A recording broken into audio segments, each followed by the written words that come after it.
পাবনা ৪ আসন ঈশ্বরদীতে জমজমাট শেষ দিনের প্রচারণা। ত্রিমুখী লড়াইয়ে নতুন নির্বাচনী সমীকরণের আশঙ্কা স্থানীয়দের।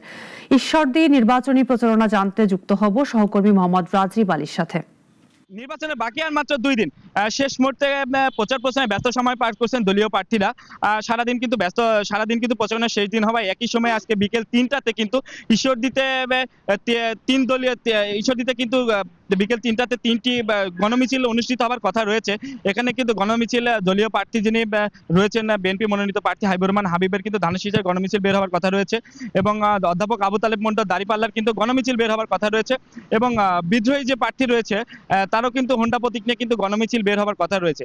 এই গণমিছিলকে কেন্দ্র করে যে কোনো বিব্রতকর পরিস্থিতি এড়ানোর জন্য কিন্তু আইন শৃঙ্খলা পরিস্থিতি কিন্তু ব্যাপক নজরদারি অবস্থান রেখেছে তারা কিন্তু। মূলত এই আসনটি পাবনা ৪ আসনটি ঈশ্বরদী আটঘরিয়া নিয়ে গঠিত। এই আসনটিতে কিন্তু 2টি উপজেলা, 2টি পৌরসভা এবং 14টি ইউনিয়ন রয়েছে। তো আমরা সাধারণ ভোটারদের সঙ্গে কথা বলেছি, তারা আমাদেরকে যেমনটা জানিয়েছে আসলে এই আসনটিতে কিন্তু ত্রিমুখী লড়াই হবে কিন্তু সাধারণ ভোটাররা মনে করছেন।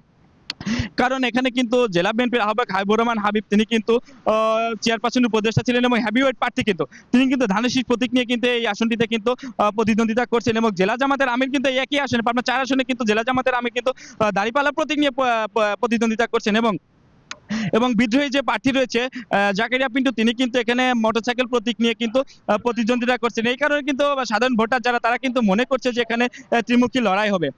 তো নির্বাচনী সবকিছু মিলায় কিন্তু আইন শৃঙ্খলা পরিস্থিতি কিন্তু সুন্দর পরিবেশ অবস্থানে রয়েছে এবং নির্বাচনী যে ভোটের সমীকরণটা আসলে ভোটের সমীকরণটা অনেক সুন্দর পরিবেশ স্থিতি এখন পর্যন্ত কিন্তু পাবনাতে কিন্তু বিরাজমান রয়েছে। এই ছিল ঈশ্বরদী থেকে সর্বশেষ আমার কাছে।